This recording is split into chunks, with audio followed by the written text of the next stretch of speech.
Assalamualaikum warahmatullahi wabarakatuh. Perkenalkan, nama saya Muhammad Ilham Ismail.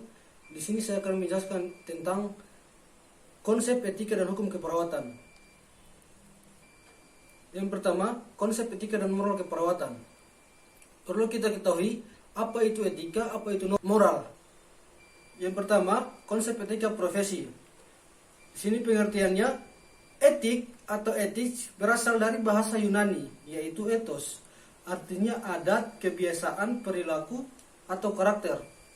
Etika mengandung 3 pengertian. Yang pertama, nilai atau norma moral yang menjadi pegangan bagi seseorang atau kelompok dalam mengatur tingkah lakunya, sehingga menjadi suatu sistem nilai yang dapat berfungsi dalam kehidupan.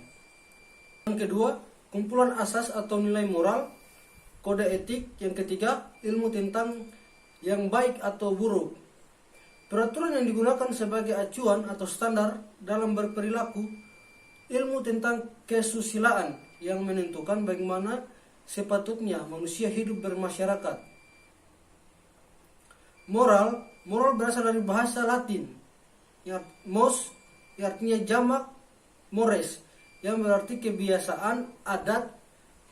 Pengertian kata moral dan etika sama saja, hanya bahasa asalnya berbeda.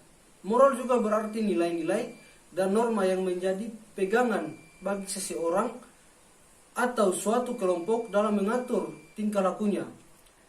Jika kita mengatakan perbuatan seseorang tidak bermoral, perbuatan orang tersebut melanggar nilai-nilai dan norma etis yang berlaku pada masyarakat.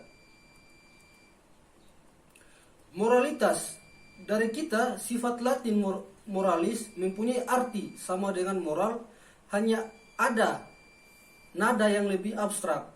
Segi moral, suatu perbuatan atau baik buruknya suatu perbuatan. Sifat moral atau keseluruhan asas dan nilai yang berkenan dengan baik dan buruk. Selanjutnya, etiket.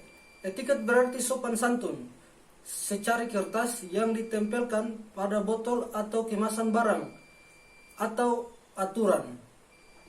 Jadi etika dan etiket punya arti yang sama, yakni menyangkut perilaku manusia, tapi punya juga perbedaan. Misalnya, etiket hanya berlaku dalam pergaulan, peraturan makan. Selanjutnya, seberapa penting etika dan hukum dalam keperawatan. Keperawatan, suatu bentuk pelayanan profesional yang merupakan bagian integral dari Yankes yang disarankan pada ilmu dan kiat keperawatan, berbentuk pelayanan bio, psiko, sosio, spiritual yang komprehensif serta ditujukan kepada individu, keluarga dan masyarakat, baik sakit maupun sehat, yang mencakup seluruh siklus kehidupan manusia. Etika keperawatan. Pertama, aturan atau prinsip moral yang menjadi acuan dasar bagi perawat dalam memberikan yankep kepada kliennya. Yang kedua, pelayanan keperawatan yang diberikan perawat berdasarkan ilmu dan kiat yang dimiliki dan berperilaku berdasarkan etika keperawatan. Cakupan etika keperawatan mencakup 2 hal penting. Yang pertama, etika dalam hal kemampuan penampilan kerja, yakni respon terhadap tuntutan profesi yang mengharapkan bahwa ses yang dilakukan perawat memenuhi standar pelayanan yang telah ditetapkan. Yang kedua, etika dalam hal perilaku manusiawi merupakan reaksi terhadap tekanan dari luar yang biasanya berasal dari konsumen. Selanjutnya, prinsip moral dalam keperawatan. Memberi landasan untuk praktek keperawatan, prinsip dalam membentuk suatu keputusan dibenarkan atau tidak secara moral. Yang pertama, autonomi. Kemampuan untuk menentukan atau mengatur diri sendiri. Prinsip ini berarti bahwa perawat harus memandang klien sebagai individu yang mempunyai hak asasi atas dirinya sendiri, hak untuk menentukan yang terbaik bagi dirinya sendiri. Hak-hak lain. Yang pertama, hak akses informasi. Kedua, mendapat pelayanan yang manusiawi, adil dan jujur, serta bermutu sesuai dengan standar. Yang ketiga, hak atas persetujuan dan atau penolakan. Yang keempat, hak atas keselamatan dan keamanan. Yang kelima, hak atas rahasia medik dan lain-lain. Yang kedua, non-malevolence.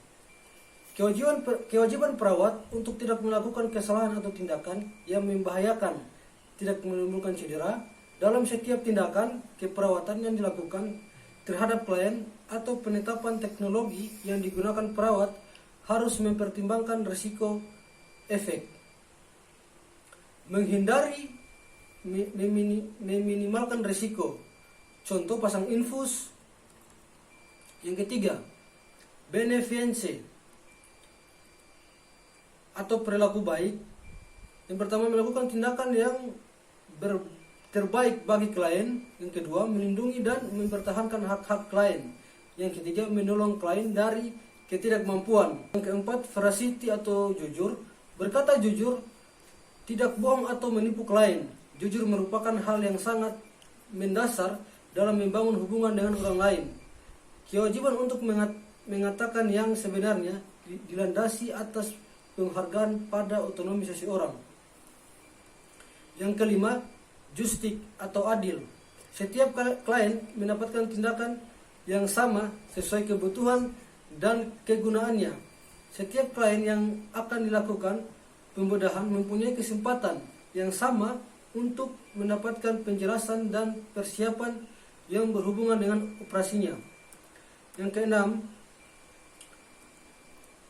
confidentiality atau kerahasiaan. Kewajiban perawat untuk menjamin kerahasiaan klien, tidak membocorkan segala sesuatu tentang diri atau kondisi klien yang sifatnya privasi kepada siapapun kecuali diminta oleh pengadilan untuk kesaksian. Yang ketujuh, fidelity atau tepat asas taat. Kewajiban perawat untuk tetap setia terhadap komitmen, loyal, menepati janji, jujur dalam menjalankan tugasnya secara optimal. Baik, mungkin itu saja yang bisa saya jelaskan tentang konsep etika dan hukum keperawatan. Semoga dapat dimengerti. Saya akhiri dengan Assalamualaikum warahmatullahi wabarakatuh.